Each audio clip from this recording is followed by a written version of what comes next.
Monsieur Emery. Oui, monsieur le maire, mes chers collègues.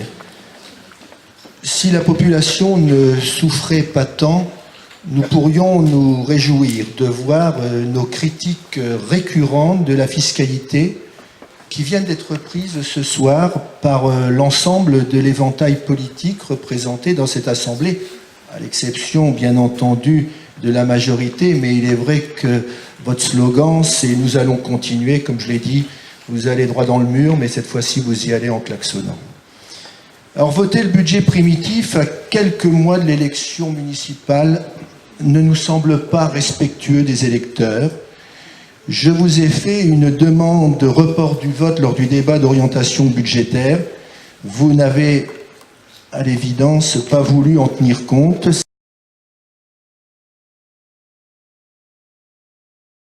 C'est la raison pour laquelle, entre autres, nous avons déposé un certain nombre d'amendements budgétaires de manière à faire des propositions pour un budget alternatif. C'est ainsi que les amendements budgétaires que le défi Dunkerquois vous propose permettront une économie des dépenses de fonctionnement de l'ordre de 5 083 000 €.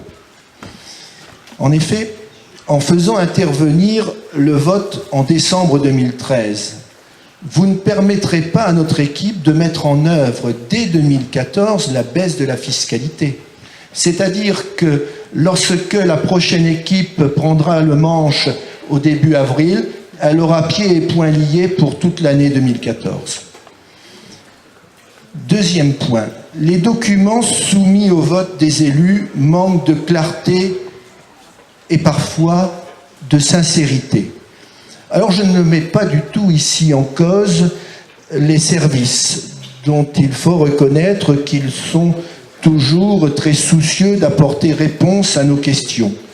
Mais sur la clarté, et cette remarque vous a été faite par plusieurs élus en commission des finances ce 14 décembre, changement de nomenclature, changement de méthode comptable ou d'imputation empêchant réellement les élus de comparer les lignes d'un budget à l'autre. Et je crois que c'est M. Yana qui disait avec beaucoup de justesse, il ne faut pas que la technique prenne le pas sur le politique, il faut qu'à tout moment, les élus soient en mesure de comparer des lignes comparables. C'est effectivement la voie du bon sens.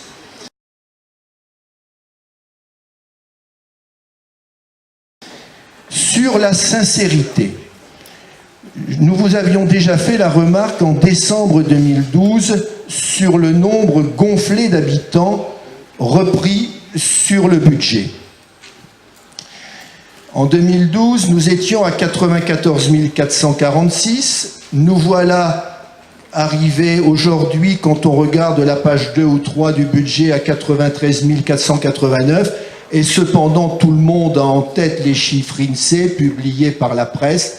Nous sommes aujourd'hui à 92 005 habitants. Et moi, je pense qu'on peut faire confiance à l'INSEE. Enfin, il est vrai que sur votre tract de présentation, nous étions remontés à 95 000. Bon, alors s'il suffisait d'une élection pour gagner 2 ou 3 000 voix, il faudrait en faire plus souvent.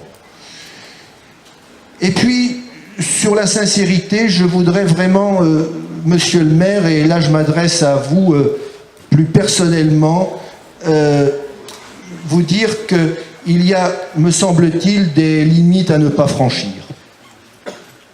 Mais vous l'avez tous, j'ai l'état des subventions, les annexes au budget primitif. Sur ces annexes au budget primitif, il y a un état du personnel. L'état du personnel, sur le budget primitif 2013, au 1er janvier 2013, je parle ici de la filière police municipale. 98. Emplois pourvus, c'est-à-dire qu'il y a des postes ouverts, il y a des emplois pourvus, donc des gens qui ont été embauchés, 58. Il y avait une grande différence. Au 1 2014, l'effectif budgétaire de la police municipale est monté à 101 et les effectifs pourvus sont de 65. Effectivement, lorsque j'avais posé la question l'année dernière en commission des finances du 14 décembre 2012, j'avais une réponse, comme toujours, très précise des services qui me disait la part de la masse salariale des seuls policiers et de 2,313 millions pour 53 agents. Donc, grosso modo, on est toujours dans les 53, dans les 58.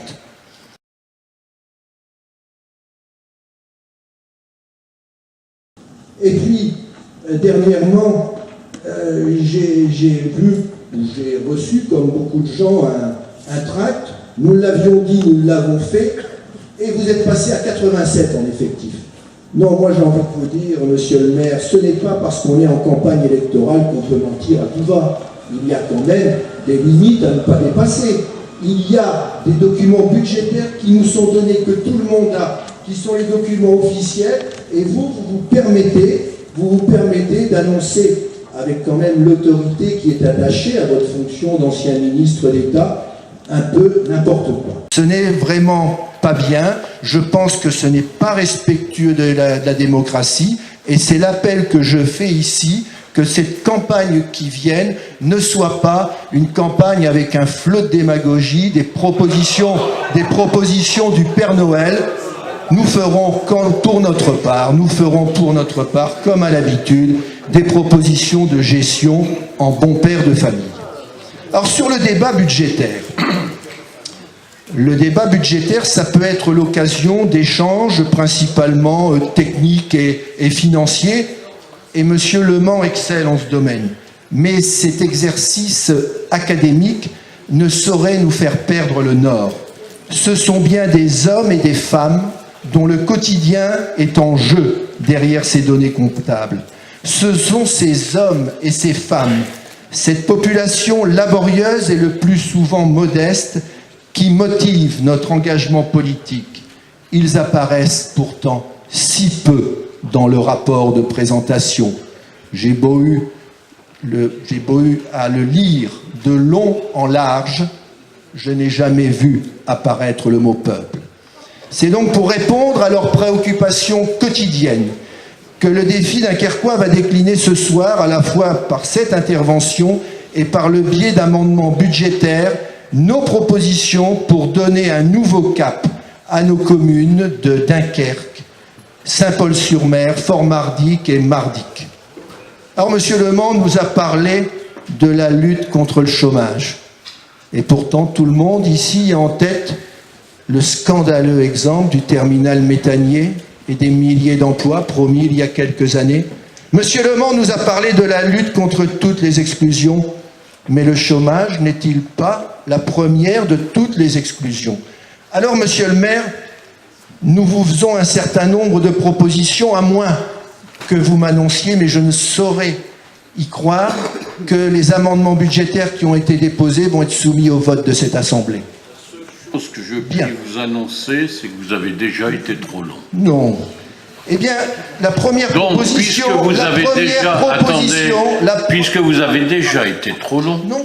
Envisagez d'aller vers votre conclusion où vous n'aurez plus le micro. Et quel est ce doigt accusateur? Vous n'aurez plus le micro, que cela vous plaît. Que cela vous plaît. Votre prêchi-prêcha commence à fatiguer tout le monde. Vous êtes fatigué, mais quand on est fatigué, monsieur le maire, il faut se retirer. Comment? Eh bien donc, ma première proposition, c'est le gel du produit fiscal. Le produit fiscal est ramené par réduction homothétique au montant cumulé du produit fiscal 2013, c'est-à-dire une réduction de 2 009 000 €. Puis une réduction des charges à caractère général, le chapitre 11, ces charges seraient ramenées au niveau du compte administratif 2012, c'est-à-dire 20 646 000 €, une réduction des charges de fonctionnement de 1 636 000 €.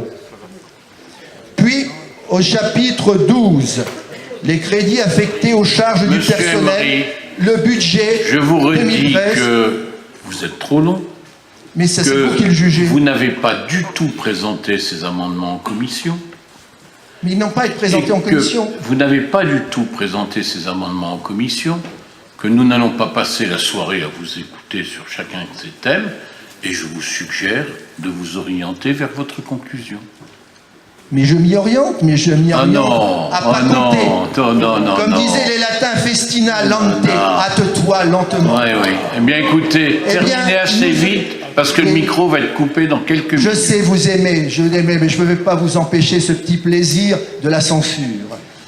Eh bien, je propose donc que les charges du personnel soient celles du budget 2013 augmentées de 1%, qu'il y ait une réduction des charges de gestion courante, en particulier par la réduction des subventions Bon, sport c'est professionnel, terminé. une réduction des... C'est terminé. Qu'on arrive aux indemnités. C'est terminé. La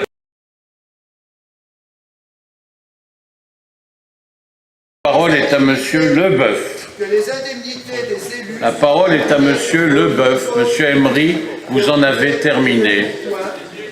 Qu'on augmente les recettes liées à la location... C'est fini. Monsieur Leboeuf, vous avez la parole. Si vous ne l'utilisez pas, vous rendez le micro, Monsieur Leboeuf. Merci. Monsieur Leboeuf, vous avez la parole. N'ayez pas peur comme cela, Monsieur Leboeuf. Vous êtes tout pâle, Monsieur Leboeuf. Vous ne voulez pas m'écouter. N'ayez pas peur, Monsieur Leboeuf. Allez-y, Monsieur Leboeuf. Monsieur Leboeuf, je vais être obligé de vous demander de rendre le micro. Je vais pas... Alors, Monsieur Leboeuf, où en êtes-vous ? Bon, alors...